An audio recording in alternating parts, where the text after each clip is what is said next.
Alright, Netflix, here's what I need you to do. You see Night of the Living Dead right here? Right here? And then we got No Country for Old Men, right here. In between here, I would love Nimona. Can you do me that? You've already screwed us over with, like, physical collectors. Like, you never gave us the Battle of Buster Scruggs. You never gave us one for Next Gen. You also never gave us one for Words Bubble Up Like Soda Pop. There's a bunch of great... In his house. We want his house, too. Just... Nimona! Please, can I get Nimona?!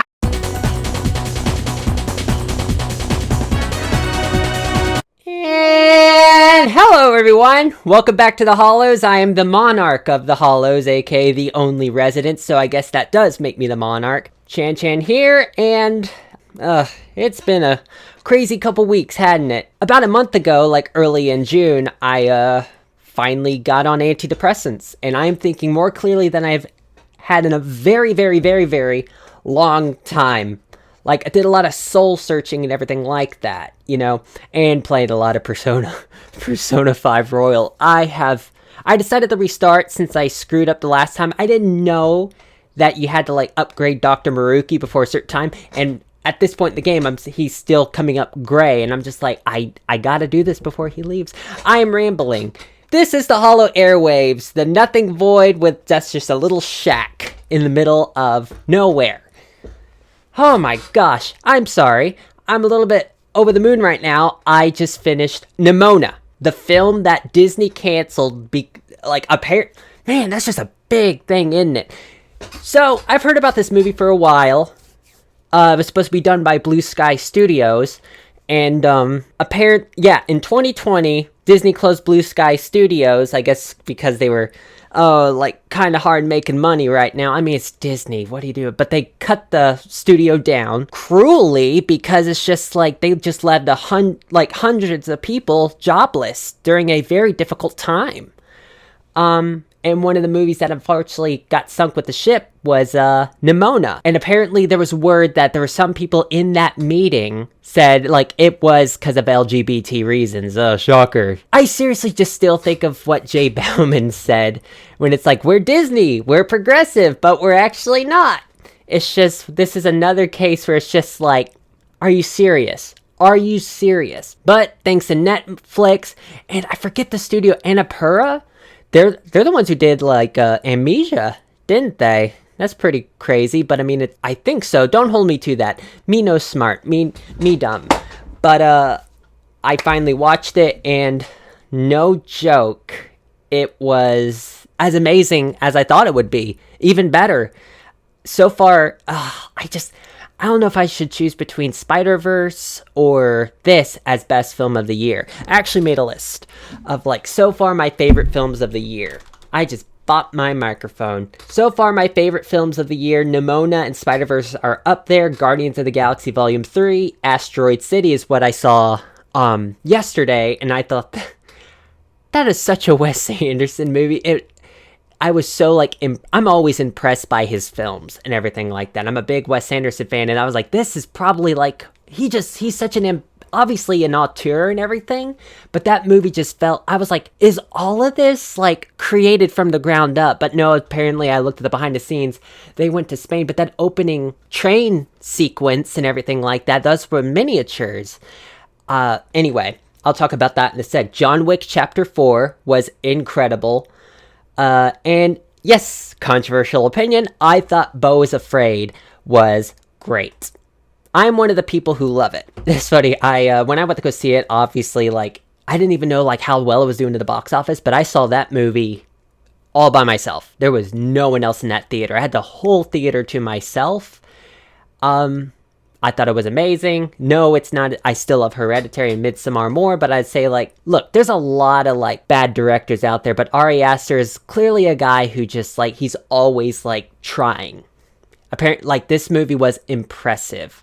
Is it crazy? Absolutely. Different kind of crazy for him. It was intense, but anyway, back to Nimona. I thought it was incredible. It was well worth it. I was thinking about this for, like, 2 weeks now. Like, I was so excited for it. I kept watching the clips they released over and over again. I saw the one where it's like, whoa, cool arm! Did it bleed a lot? Did they let you keep the old one? I was just like, this movie. Now, here's what I love. I love a good duo. I love a good duo. I remember back 2016. Well, actually, this was about 2015. This is going to be a little bit embarrassing for me to say. One of the films I was so excited to watch was Zootopia.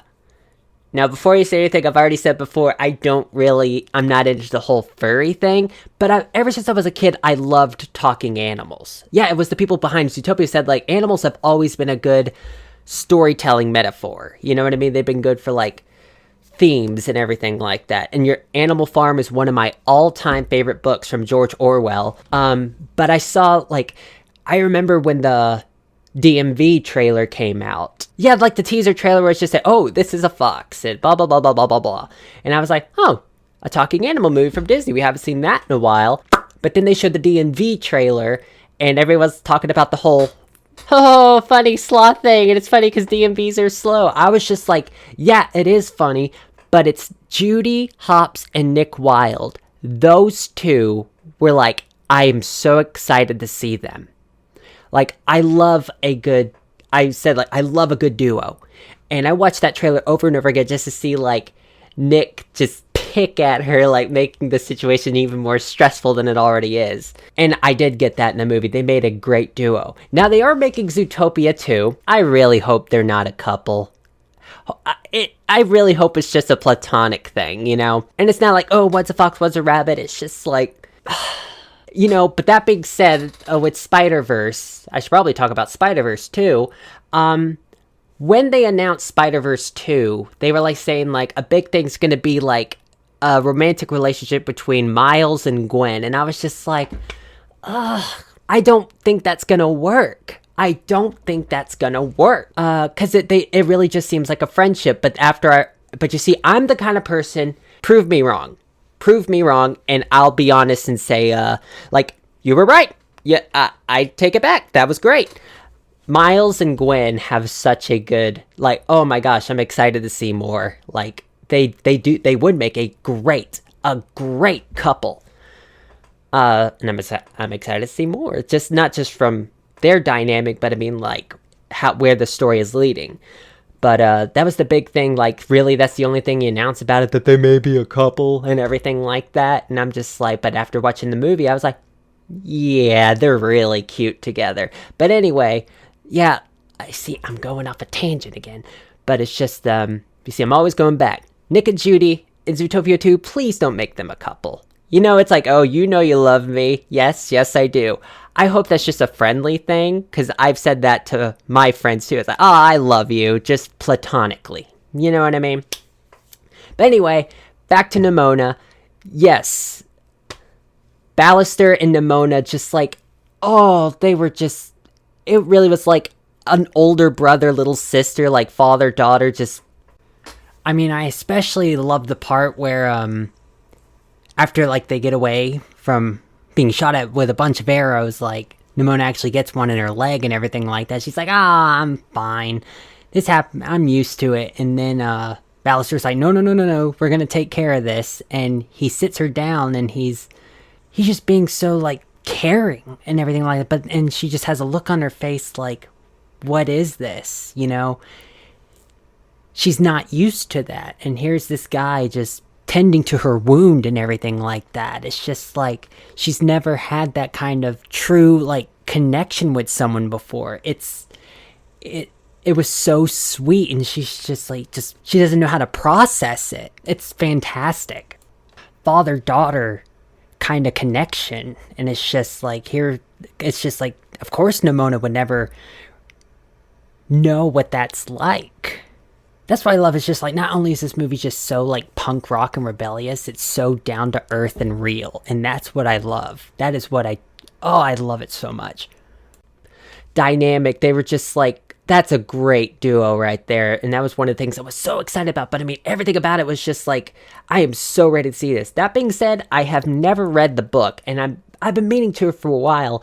But I think this is one of the cases where I say, I've said this about Harry Potter. Like, I grew up loving the Harry Potter movies, but I didn't read the books until a couple years later. And I'm glad I did that. It did give, obviously with both books going up to like 800 pages. You can't add everything. So when I did read the book, I was like, it did give you so much more to love. And I know some people are saying, really, is this a queer, somewhat trans person, like saying like kind of defending the work of a transphobe? It's just like, well, she sucks. Rowling obviously sucks. She is a bitch. But all I can say is it's just like, I'm the kind of person, for this case, I could separate the art from the artist.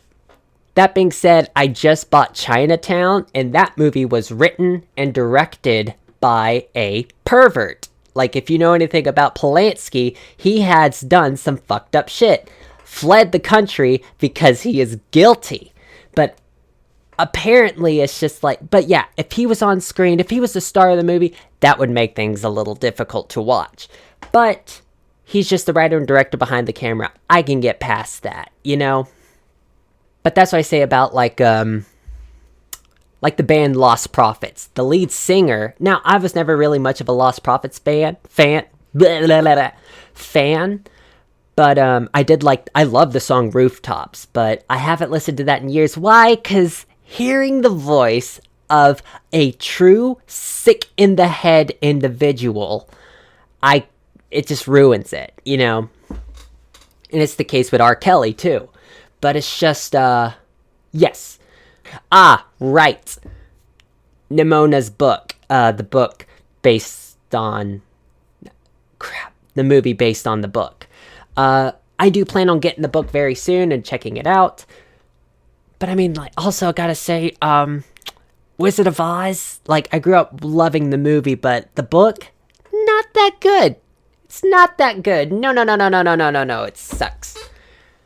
So yeah, Nimona is just like, I love a character who is chaotic. You know what I mean? It really makes me think about myself, because I am kind of a energetic, ballistic kind of a person, ready for just like kind of anything. You're talking to a kid who almost burned their house down when they were like 8, because I had a fire problem. I loved burning stuff. But, you know, I think I've gotten past that with a little bit of therapy. Not really therapy for that. I grew out of it. But it's funny that my name is Candlemaker, and my name means candle maker, and I almost burned my parents' house down with a candle. But anyway, really, what is there to say about Nimona?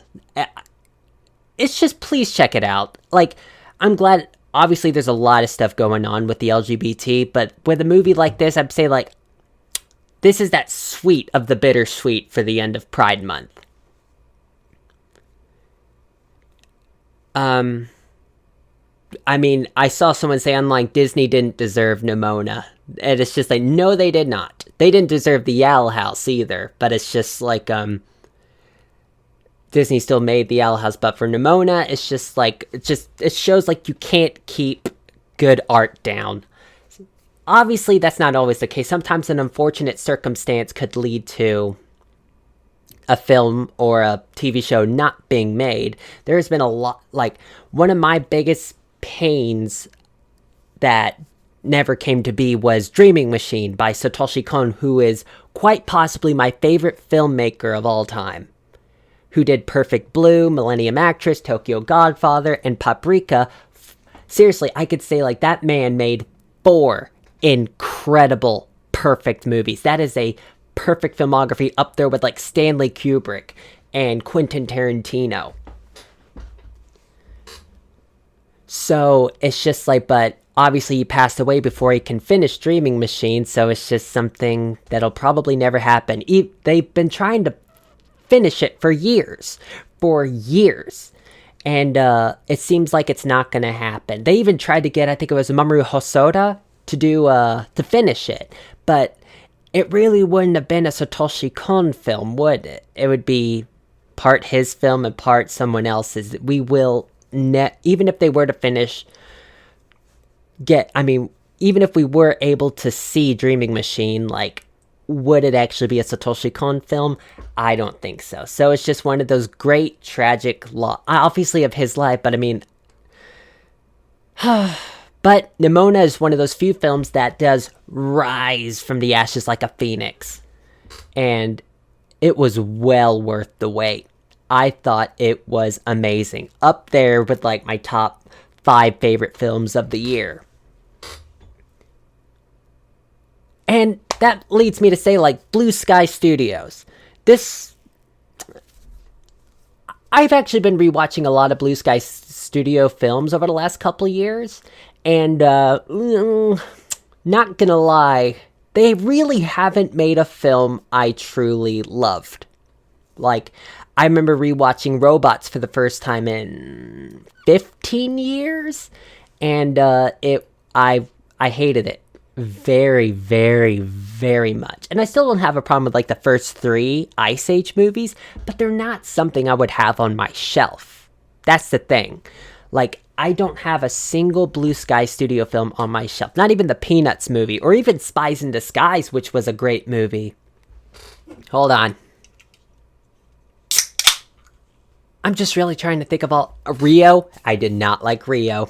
Hated it. But it just makes me, like, think, like, not even the Peanuts movie was something... It's like, it was good, but it's like saying, like, is it good enough for me to have on my shelf? No, I'll probably never watch it again. And I know this is Nimona really isn't a Blue Sky Studios film anymore. But, I mean, like, in the credits, you see a big chunk of the people who did work on this film. So, technically, it is, and all I could say is... This is the first Blue Sky Studios film I truly love.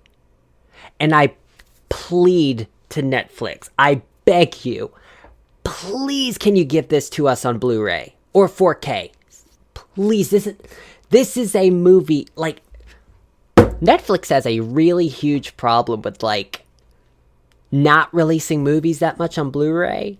The only few I can name is The Irishman, that's on Criterion, but, they did release Stranger Things on, like Blu-ray 4K as well.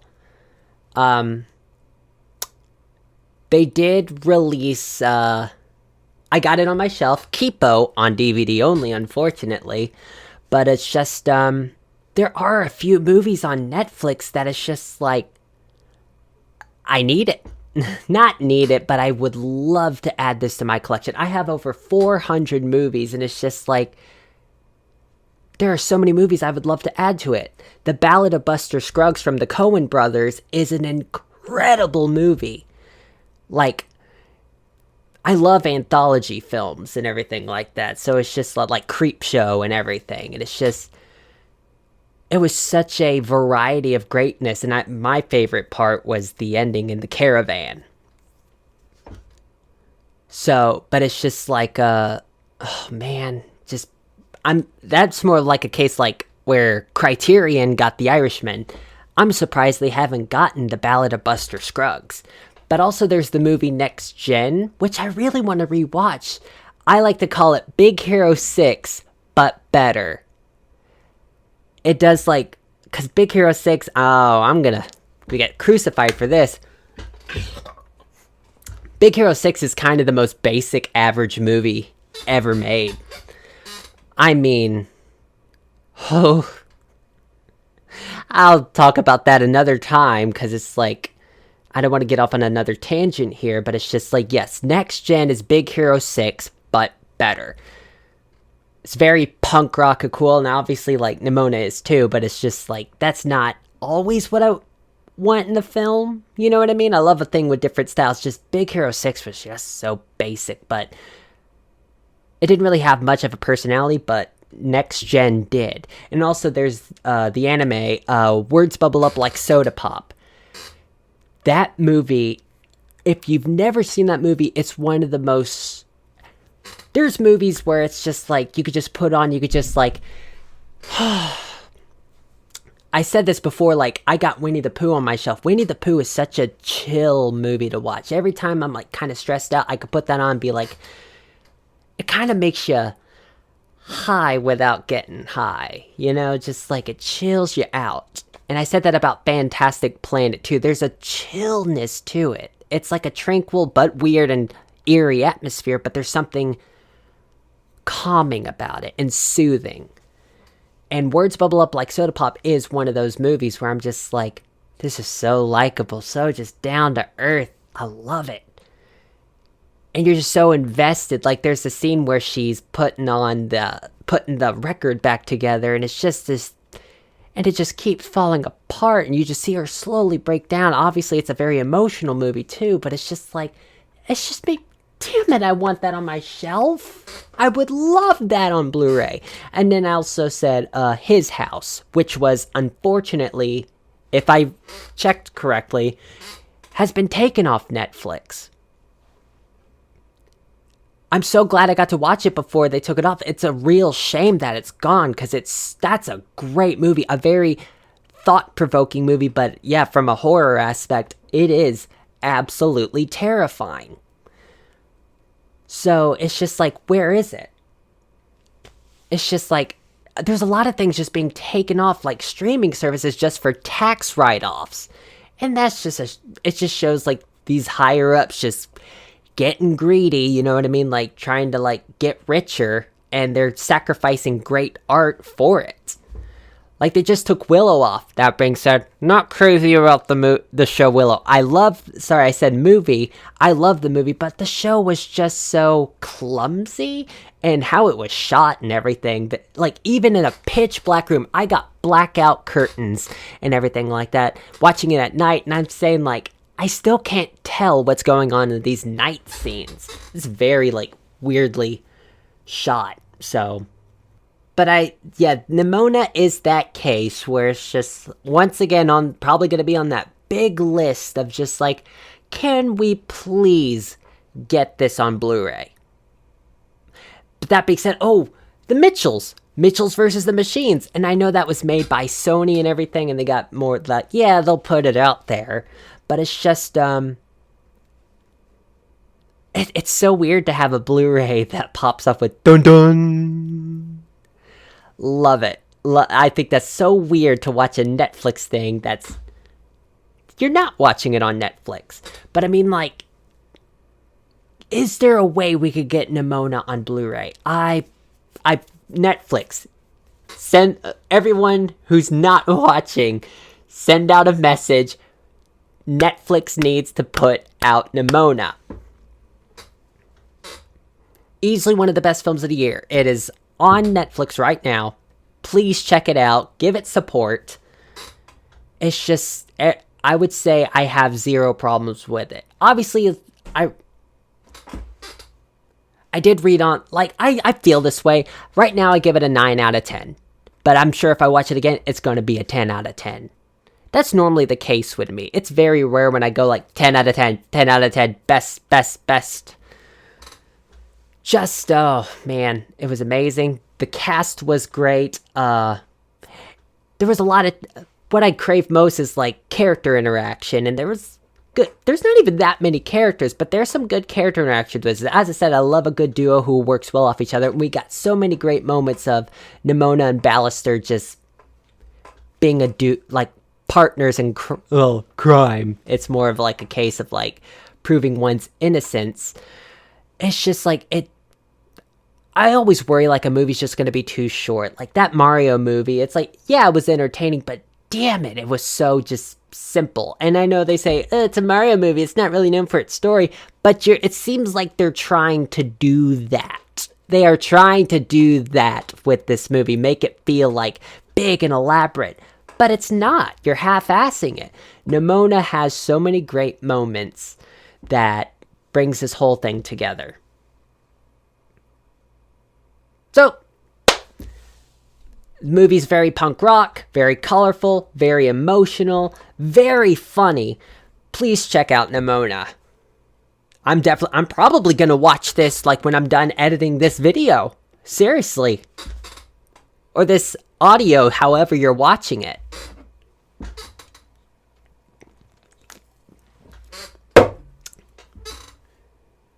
Where do I go to from here? Made a list.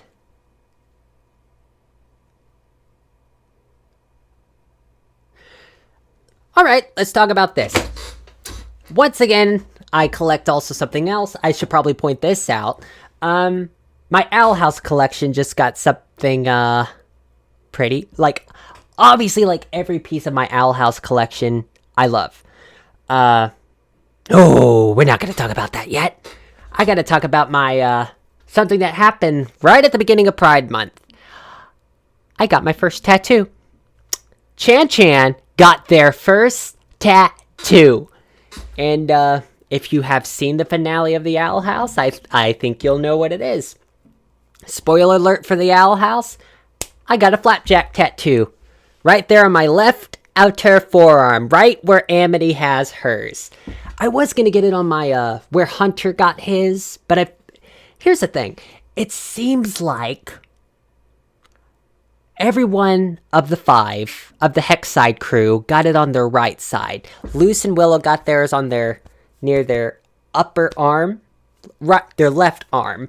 Amity got hers on her left outer forearm, which is where I got mine, and Gus has it on his left ankle. But Hunter, I see it like symbolically that since Hunter was the closest to Flapjack, the right side may be more important, maybe? I don't know. But I got it on Amity's side since... Now that being said, yes, Amity is one of my favorite characters, but guess what? They're all my favorite characters of the Owl House. But I got it where Amity's is, and got a lot of compliments for it. I really am glad that this is my first tattoo. And not gonna lie, it was such a blast getting it. I had to go back twice, because they said, like, since it's so red, that they have to do a second layer. Wait for it to shed, and then they'll do it again. And now it's pretty full now. Obviously, in the thumbnail, you'll see the tattoo. So, I haven't had that much fun. I didn't think it was going to be that fun, but I mean, like, I was talking to my artist. Her name is Kenzie. She was super, like, talkative and everything like that, which I like. I love talking. I think I have I'm a good conversationalist, if that's a word. Me no smart, me dumb. But it's just, and I was talking to these other couple, like, a guy getting an Oogie Boogie tattoo on his leg. Came out great. And we were just talking about, like, Disney remakes and why they suck and everything like that. And she was like, and his girlfriend was like saying, like, oh, if they were to remake The Nightmare Before Christmas, and it's just like, well, you know they were supposed to do a sequel, right? And Tim Burton said, like, no, I don't want to ruin the purity of the first one. But will that stop Disney? I don't think so. They've remade The Lion King, Beauty and the Beast, Aladdin, Little Mermaid. They're doing Snow White, Lilo and Stitch, which is arguably my all-time favorite film. I said this like years ago. If they were to announce a Lilo and Stitch remake, Disney's dead to me. And they did. They 6 feet underground, Disney. But there are still things that kept me going. But I've always said, like, with Amphibia and the Owl House, were the only 2 things really keeping Disney up there before falling into the abyss of nothing for me. Where it's just saying, like, guys, I don't think you're going to get out of this one once those threads are cut. Amphibia was cut. And the Owl House was cut, too. So, bye-bye, Disney. But, yes. Disney has no shame. And apparently, I don't think they knew this, that originally there was, they even shot it and everything where Oogie Boogie was supposed to be Dr. Frankenstein? Whatever his name is. Because he was jealous of, like, Sally's love for Oogie Boogie. And apparently, when Tim Burton saw that, he got so mad he kicked a hole in the wall. That's a good story. I was like saying, like, yeah. Even when I was a kid watching, like, the behind the scenes, I was like, that's stupid. That's dumb. Not a good idea. Not a good idea. But I mean, like, when it comes to, like, sequels and, like, oh, don't want to destroy the purity. E.T. was the same way. E.T. was one of the biggest box office successes of all time. I think it was, like, #1 for, like, over a year or something like that. That's impressive. That's one of my all-time favorite films, and it's just, like, there were ideas for E.T. too, but Steven Spielberg says, like, we're not going to ruin the sanctity of it. Not at all, you know, Some things just need to stand on its own. If only he knew that about, like, Jaws as well. Or Jurassic Park, because, I mean, like, Jaws is a great movie. None of the sequels are good. Jurassic Park, that's the only good one, and they've yet to come anywhere close. Even Steven Spielberg took a crack at doing a sequel to it of his own film, and Lost World sucks. The Lost World sucks. Nobody talks about anything else. Everyone talks about the whole, like, Tyrannosaurus Rex destroying, roaming around in the city, and it's just like, God, if a movie only has one good thing to talk about, how good could it really be? Controversial opinion once again, Chan's controversial opinion. I think for The Dark Knight, obviously Heath Ledger's, I think I've said this before, Heath Ledger's performance is obviously, like, I'll say it like everyone else, one of the greatest acting ever. That guy disappears from that part. Like, even if when that scene where he didn't have makeup, it's like, I still don't see Heath. I don't see Heath, and that's what acting should be. I'm taking off my headphones. But it's just like, that's what everyone talks about. I really don't hear people talk about anything else in The Dark Knight besides Heath Ledger's extraordinary performance. So it really makes me say, The Dark Knight's a great movie, but I think it's kind of like, it's not one of my favorites. Obviously, like, when it comes to Batman, I still love the Tim Burton one more. Even the Matt Reeves one, that's behind that. And then it's probably The Dark Knight. Crap, I totally blanked. Anyway, I was talking about sequels and everything like that. It's about ruining the sanctity of it. You know what I mean? I've been thinking about this recently. Like, I saw someone point out online, and it's just like, I've been saying this for a while now. I love Wreck-It Ralph. And that's what I was reading up. Apparently, some, like, the Megan Sings girl, I never got into her stuff. I didn't even know who she was. But Ralph Breaks the Internet had a whole bunch of cameos, and one of it was the Megan Sings, you know.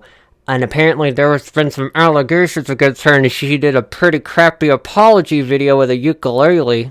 I mean, like, I got a ukulele too, but I'm not going to use it to apologize. The book of life sucks.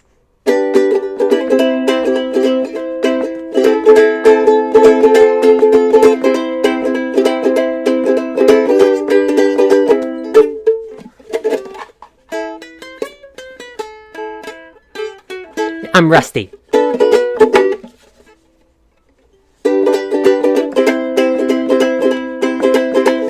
Crap. Anyway, yes. And someone was pointing out, why, like, they're gonna delete that scene on Disney Plus. Someone said, like, mark my words, they're gonna delete that scene on Disney Plus. And someone pointed out, they should probably just delete the whole movie in general. And I was just like, thank you! Oh my gosh! You know, I'm going to get very personal here. When I saw Ralph Breaks the Internet, that was my second movie to see that day. I had a Van Holten's pickle, which is one of the best pickles out there. I'm what you would call a pickle connoisseur, but I really think I got a stomach issue when it comes to pickles, but hey, I keep consuming them. I had one, a big one, like, I chop it up and eat it like little crisps and everything, and I watched it during the Mona. Great, delicious. I've always apparently, don't know if this for a fact, there was two things my mom ate while she was pregnant with me.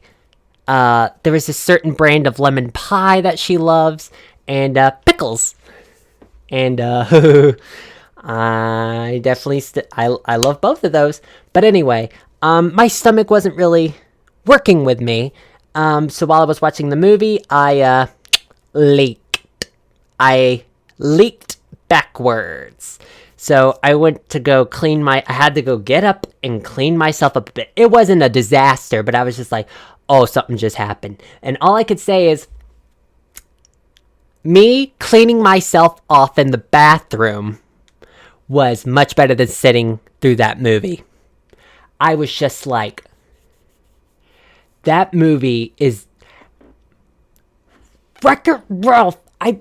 If I've said this before already in this episode, not this episode, but one of the older episodes, Wreck-It Ralph is one of the most lovable movies ever made with two, once again, great duo. excellent duo, Ralph and Vanellope. Like, how did they fuck up so bad with them? Like, in the first one, they were so lovable. You rooted for them. You wanted them to succeed. And then in this new one, it's just like they throw everything that they worked for out the window in the first one. Vanellope is just like, oh, I want to belong in my game, Ralph. I want to belong. And now it's just like, oh, fuck my game. I want to do this crazy shit. And it's just, that's a horrible Vanellope, but it's just like, it's funny, I was just watching Mr. Show with Bob and David on HBO Max, and it's just like, hey, Sarah Silverman! This must have been before she became really big. And I love Sarah Silverman, and I loved her as Vanellope, but it's just like, it's the writing that fell flat for it. Like, that is my thing about, like, any kind of story. Like, if the writing is bad, it all falls apart. I know I've said that before on the Hollow Airwaves. I was watching Bad Guys. Bad Guys is that recent perfect example where it's like, yes, it is visually stunning. It has such an energy to it. And I like the ideas. The writing is just so... It's not bad, it's just average. There's potential here, and you're not going full-fledged with it. That's how I feel about Big Hero 6. It's lacking. There's so much potential here. These characters can be so fleshed out and great. But they're not. Anyway, it's just... What was I talking about? Ralph Breaks the Internet. And I was thinking this to myself. There are only like 3 things that I like about Ralph Breaks the Internet. It's a very pretty movie. It is a beautiful movie to look at. Second, Bill Hader's character, J.P. Spamley, and his little guy Mort, who like stretches his arms and just... That's funny. That, I was just like, wow, this movie actually got a good reaction out of me. But I love Bill Hader. Bill Hader is like, oh, I love him so much. Who doesn't love Bill Hader? But anyway, so yeah, Bill Hader's character, it looks nice. I love, obviously the princess thing could be a little bit cringy, but I do like the one joke. It's like, what was it? It's like, did your mom try and curse you? I don't even have a mom. And a lot of them are like, neither do we. That is very funny. But everything else in that, oh my gosh.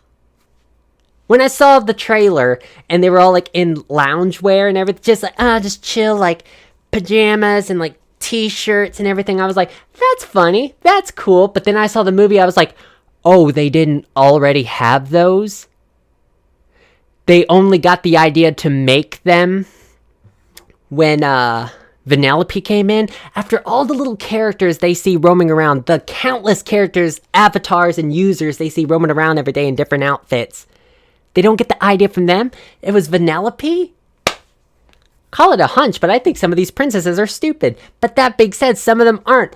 Belle is very well educated. So is Rapunzel. Rapunzel knows astronomy. She reads books countlessly. She's very smart. It's same with Tiana and everything like that. It's just some of these characters, obviously some of these Disney princesses aren't exactly bookworms, but Belle is literally a bookworm. And it's just like, they all feel so stupid. Oh my gosh. It would have been funny. It's like, oh, I like all your outfits. It's like, thanks, my mice made them. Huh? There could have been a good joke there, but they didn't do it. Oh, I hate that movie so much. But Chicken Little is worse when it comes to the Disney Animation Studio filmography. That movie has, like, I'm going to say nothing. Nothing redeemable. The only thing I like about that movie is that Adam West played movie Chicken Little. That's funny. And I like the Bare Naked Ladies song One Little Slip at the beginning. But that's it. That movie is ugly to look at. Even at the time, it was hideous. I've rewatched Shrek recently on an old Blu-ray and I say, this still looks good. This still looks fantastic. Yeah, you could see kind of like the bushes in the back look like JPEGs and everything like that.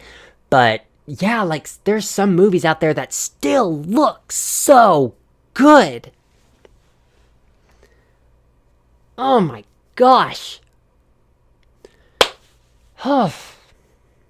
But yeah, Ralph Breaks the Internet is something that just ruins, like, so I just say, let's pretend it doesn't exist, you know? And I gotta say, like, I think it's reasons like that why I was so excited for Raya and the Last Dragon, which I like. I got it on my shelf. Raya and the Last Dragon's actually, I think, a good movie. It's not a great one, but I do like it very much. I just think, like, I was so, like, because what did we get before that? The year before, it was, like, Frozen 2 and Ralph Breaks the Internet, and I'm just like, those suck. Now, as for Frozen, I've said, like, Frozen, I still think it's a good movie. I think, if anything, I would give it a 6 out of 10. I believe I've said that before, but Frozen 2 is garbage, and apparently they're working on Frozen 3, because of course they are. It's like, you couldn't even make Frozen 2 work. What makes you think you could do another one? I'm just unbelievable. Fuck. But anyway. Oh yeah, this call came from me talking about my tattoo. Got my tattoo. Love it. I've been told it's cute. It is cute, but if you knew the backstory behind it, it's incredibly sad, because R.I.P. Flap. I need to rewatch The Owl House. I really do. But it's one of those cases where it's like, I haven't watched a single episode since it ended in early April. And yet I still collect stuff. Now, that being said, yes, I talked about my Owl House collection. Katzune, animation storytelling YouTuber, who I remember watching, his stuff now, when, like, before, like, they even hit 100,000, if I'm not mistaken. Like, I think in their 20,000, they were really up and coming, and they were talking about, they did a small video about fandoms, and I was just like, this is a good video, and I like your design. Purple's my favorite color. I love cats. It's just like perfect combination. And talking about fans, but I haven't really watched their stuff in a while. But then I saw on Twitter that they were making plushes, and one of them was String Bean, like a String Bean plush with a Azura scarf and an Azura hat. And I was just like, well, I'll buy it, and I did. And finally String Bean came in, and I couldn't believe the size of it. It was huge. I thought it was just going to be like a tiny little one about a couple inches tall. Like, put up a picture. Bam, there it is. It's just like I can wrap the tail, and it's flexible too. It has like adjustable body. Cat. Dude, that's amazing. Thank you I gave you money for it, but I didn't think I was going to get something this amazing. This was above and beyond. Amazing. Incredible. Thank you so much.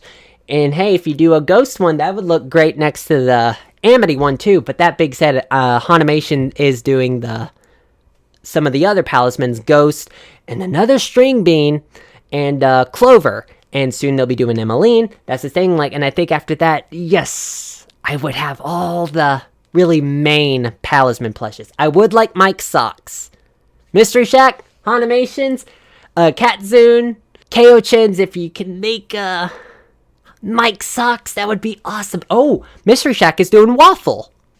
Awesome. I didn't know they were going to do that, but that is great addition to my shelf. Thank you so much, Katzune.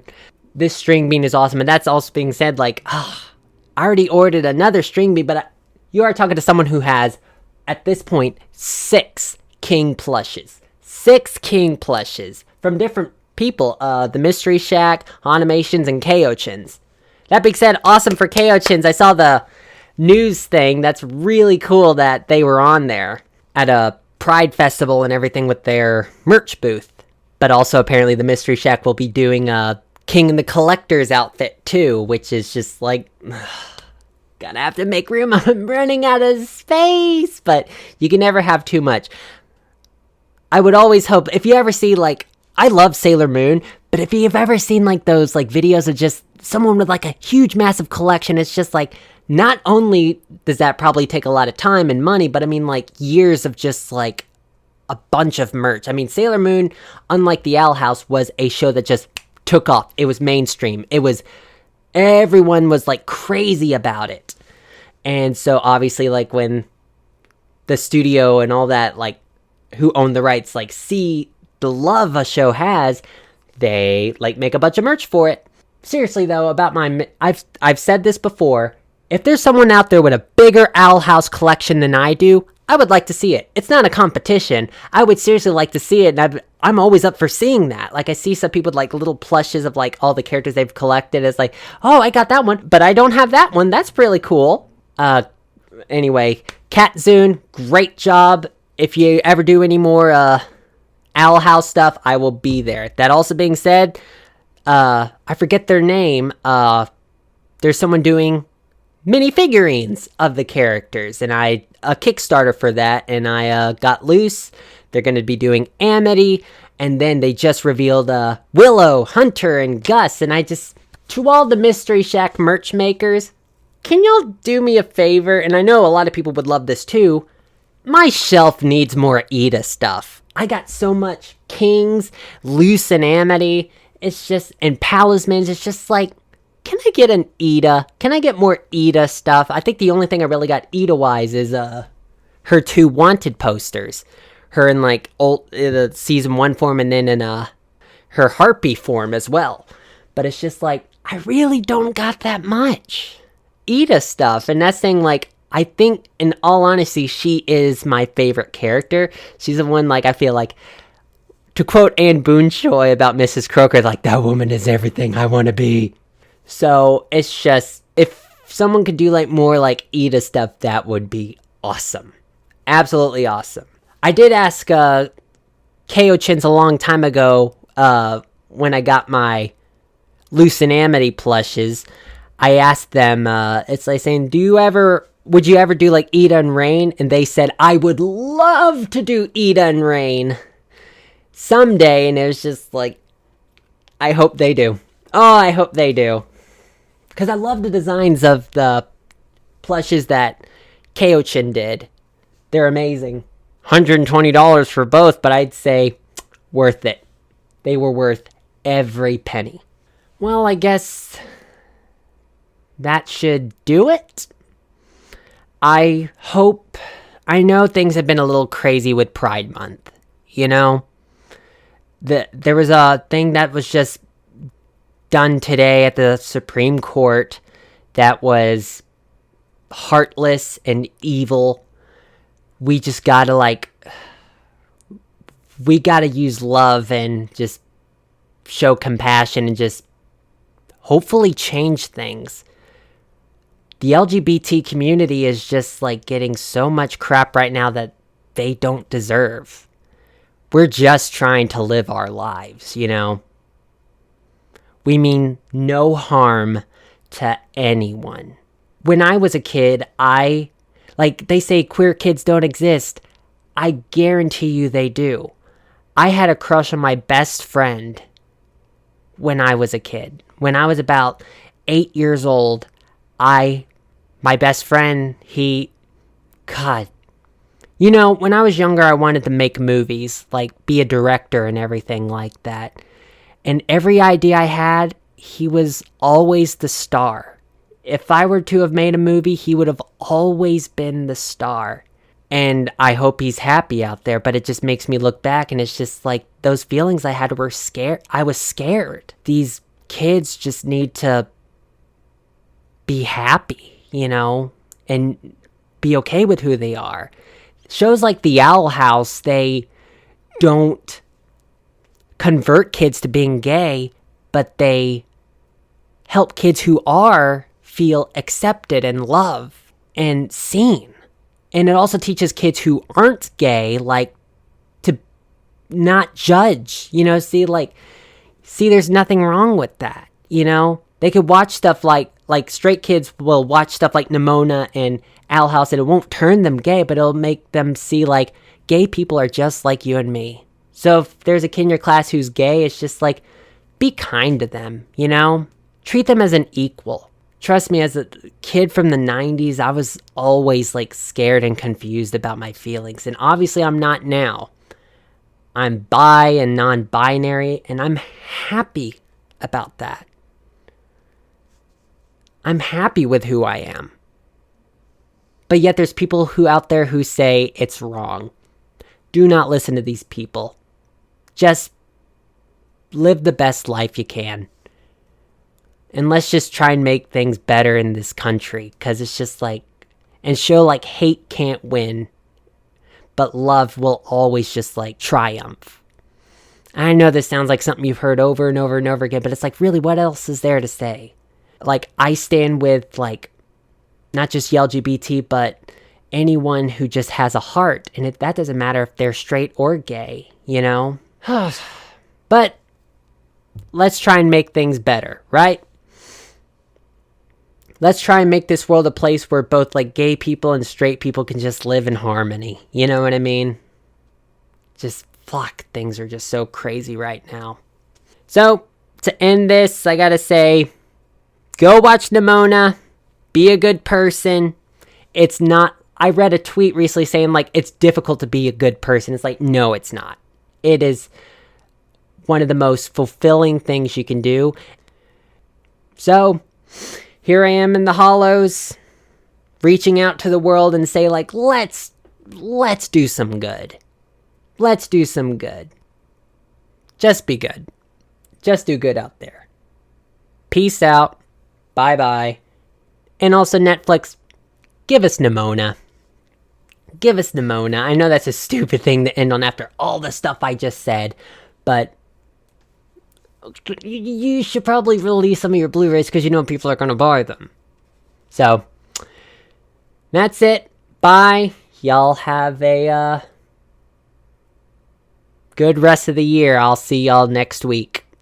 Bye.